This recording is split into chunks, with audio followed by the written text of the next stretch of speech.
绝世，天下归心。龙争四海，剑奔东方。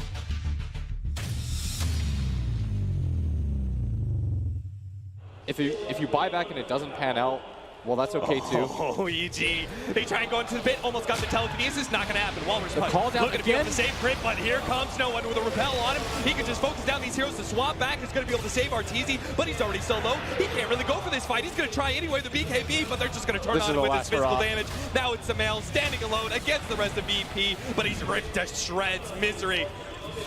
That is the cleanup right there. Evil Geniuses lose the fight outside of the Roshan pit, and as you said, it feels like the last hurrah. VP not even bothering with Roshan a second time here. They're going to go straight for the tier 2, see if they can finish off that last lane of racks before Arteezy is alive in 50 seconds. And call down's a good spell, but no one is making that thing look ridiculous. The positioning of it, as we see EG smoked up, Ramses is the first one in. He has the Lincolns on him from no one. The call down positioning nails 3 heroes. And again, VP just kind of bullying Evil Geniuses with their advantage. Pushing one hero forward, knowing that they can always fall back on Pasha. With the clap, he knows his team is about to do it. Yeah. Tough, a little bit scary position being in a best of 1 against any team. Evil Geniuses having such a stellar record against VP in the past.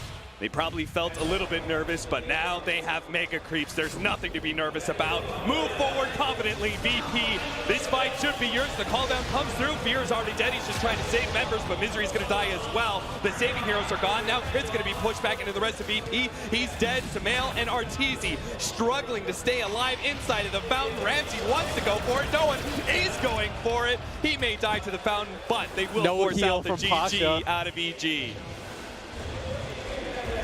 Pasha gonna repel himself though at the end.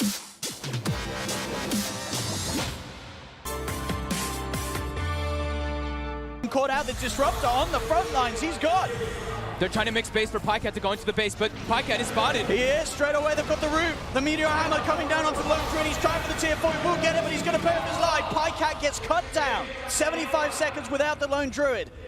The Ancient may be exposed, but in that 70 seconds, TNC will be sure to push back hard.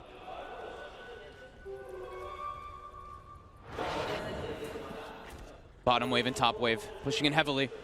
They are just making you see all the desperate big movement down mid all these now. like small items now being purchased last minute because this is where the game could just end. See even a Vlad's picked up by CCNC. Roshan would be the ideal pickup. It is nearly there. 3 seconds. A few seconds and they would have had Roshan for this push. But there's no Pycat for 40. They have to take advantage of that. Absolutely. They'll look towards Zai. Zai with the Lincolns will be able to get himself away. Glyph is available for Optic. They still have the 2 tier 4 towers. Is it going to be enough to hold for long enough? TNC, they're going in at Zai. Will jump in. They found Armelia on the front of it. Static Storm down as well. CCNC with the BKB trying to commit again with the rolling phone. Zai gets the stun with the Crimson Guard and the force is there. Armel will be fine for now. Jump forward, Burrow Strike for Samage. Catches it out CCNC. CCNC trying to get himself back towards the base and he will. He'll be back in the fountain.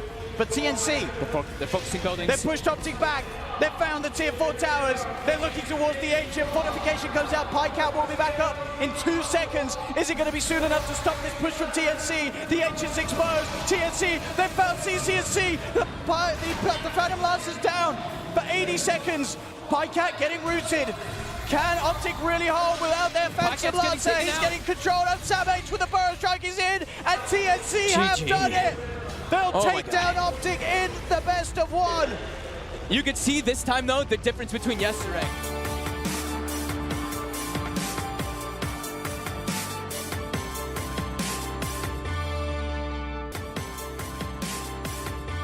So they have the Ags on Coddle. They have the sustain to outlast Liquid if they can kill the supports. They're going to try and fight. So yeah, you got 4 minutes until nighttime. That's what you're mentioning. Extra vision, Liquid preparing for a fight. They're going to smoke up themselves. Mind control the first man at the front lines. Gushes onto Arme. Somnus, he's in through the rear. He's not getting close enough onto the sentry ward. Now he is, so GH can see him. But Tomerman, maybe GH does go down. He's got Relocate to get back in. Tether up, away. The damage, it's enough to follow him from Somnus. No buyback on him, remember. That look is at the true. spacing. It's on cooldown for the moment.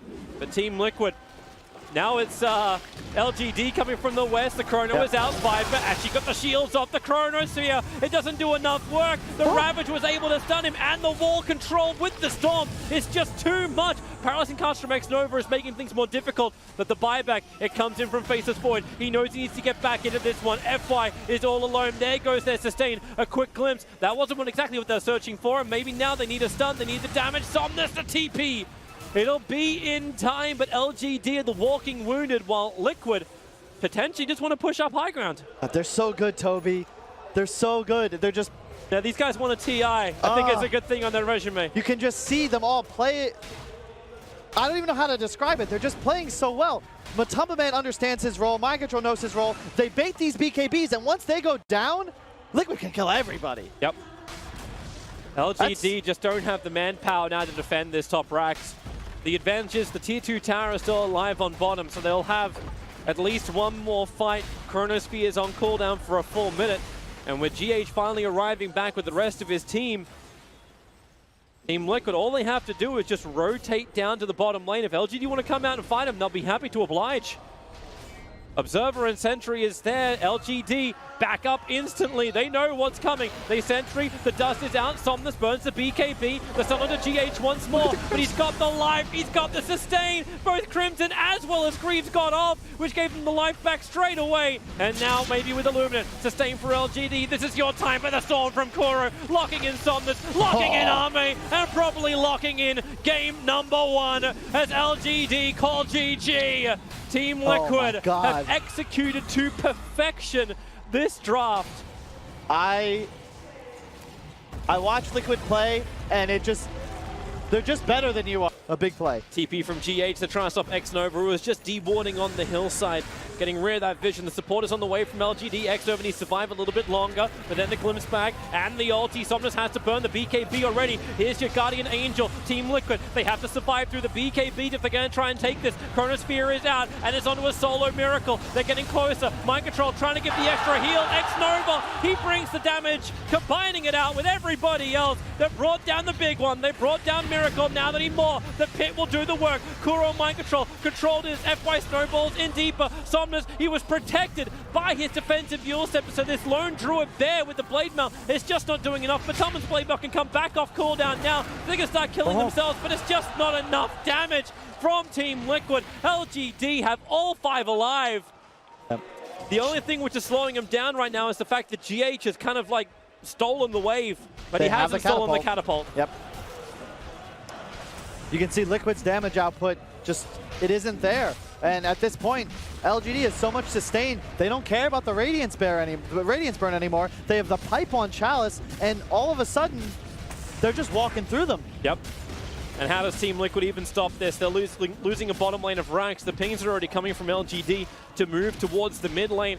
1 is not enough. They want more. Lone Druid will respawn, and he will be able to create a bear. But they need more of a fight. The Storm is on cooldown for 10 more seconds. There's your repelled up Miracle, jumping in deep. Chronosphere on cooldown for a while. They burn the BKB. Miracle, he needs to die, and he will die. That could be the game right there if LGD can keep this push going.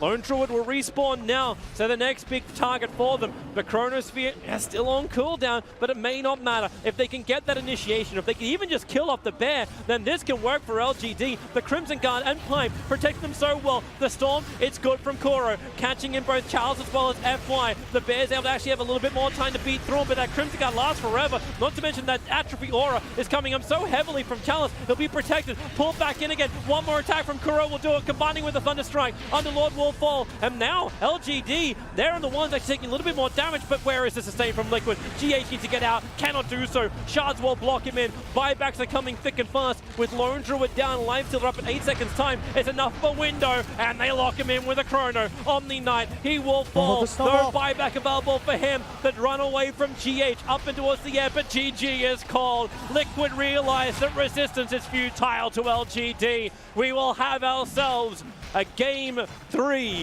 Like, all you need to do as LGD is wait for nighttime and go end the game. And that Aegis is going to time out perfectly. They'll have a full minute and 30 seconds with Aegis and nighttime. The only way Liquid really survive this is in the lower bracket best of 1.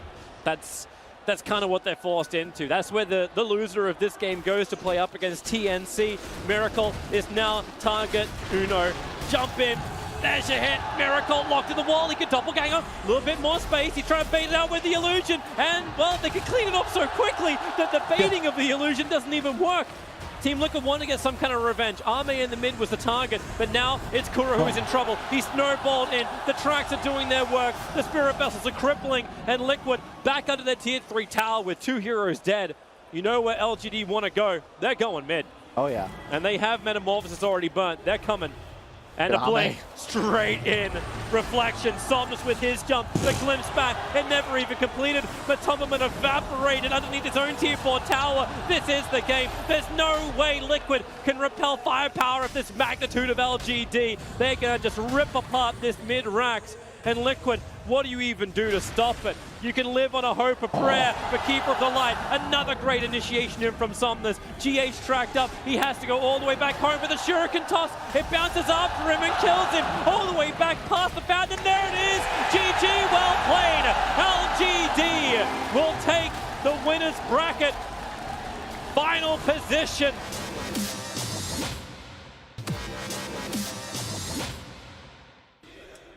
So much respect coming out from both sides. The smoke have been popped. I think it's pinked out from Fenrir. They want to go on Ori. They're going in, right for Ori. They drop down that Ag Static Storm right on top of his head. Paparazzi looking in, but he can't find anyone. He can't find a target. Looking to settle for Mushi, but Ori's already gone. And Vici are now down 1, almost down a bear as well. They're able to make it to the high ground, but Jabs is in pursuit. Their 3 or 4s are threatened. They got to get back, and now they're down a precious DP. She was not even able to use the refresher. Oh. They don't have the best save. They only have Nightmare. That's it. Now they're going to probably just take the Roche. Lanham gets a kill on the Ninja Boogie. All right, that's a turnaround. He does have a buyback, though. Moves in now from Moon. They see Paparazzi. They lock him down. He's gone. He does have a buyback, and they use it. This is good for Vici Gaming. 58 seconds is a long time. They dropped their gem. Where is that gem? Not sure, but frantically, Mineski heading to the Roche pit, and they change their mind. Jabs spots him out. 2-man stun from Jabs to set this one up. Guardian Angel comes out from Ice. Follow up, Paparazzi, buyback. That's a dieback. It's over. It could be over. Fenrir moving with a Fiend's Grip, trying to go for the finish on Moon, but it's not going to be good enough, and Mushi begins to clean things up. Sweeping through his mop, the janitor goes to work, and that is it. Vici Gaming, they hold as long as they can, but they can't hold long enough. Mineski have done it in a wonderful back-and-forth game. Mineski, they're going to see Ori. Jump in, looking to go for the burst. Fenrir's trying to walk in to assist. He gets hit with the Yules right away. Paparazzi walking in, moving in, looking over at target. Only catches 1, but it's Moon. He's trying to right-click him down, and they'll be able to get it done. Another use of the Chrono, not catching on anyone. Mushi could be next. He's trying to fire powered forward. With the power of the Satanic and the Divine Rapier, is it going to be good enough? 3-man terrorize. No, it's so much from Vici. And they shred it home. Rapier on the deck. And so are all of Mineski. There is a buyback for Mushi, but there will not be one there from the supports. Yeah, they killed Puck, but he has Boots of Travel level 2, just TP'd right away back to the fight. Now those Eon discs are popping, man. 1, 2, 3 Eon discs. Paparazzi now with a Rapier on hand. He begins to do a little bit of some swappage. Brings in the cheese. Gobbles it down. And now they're going in for the jugular. Buyback forced out from Mushi. They got to do something, but a nice quick jump in from Ori. And a beautiful jump in with a Chrono. And they're just going to be able to hit it home right here. Vici Gaming, they take it to game number 3. Whoa. 67 minutes was needed for Vici Gaming to close this one. Paparazzi outside the base here. Oof. Go back in. Here we go. There's the exorcism. Fortification. Gonna be committed. Jump in. Reflection. They trade it out. Paparazzi pinged. Hiding in a Viz. There's the plate of greaves. Gonna be popped. Paparazzi already commits his BKB. and has to backpedal. With the Astral coming out on the Moon, he's going to be safe. They can't fight into this. She's got so many lives now with the Cheese, with the Aegis, and then a refresher shard to use on back of this. Peachy got to do something. They move in. BKB Metamorph. Looking to fight on forward, but look at Mineski just backpedal here. Now they're focused, though, onto the Tide. He's able to get the Ravage up, follow up Static Storm. Good Guardian Angel, but boom! Mushi drops down the toolbox, not just the hammer, and kicks Vici Gaming down to the bottom bracket. Yeah, they at one point it just became too scary. They didn't utilize their lineup that they had. They tried to go for tier 1 towers way too many times, but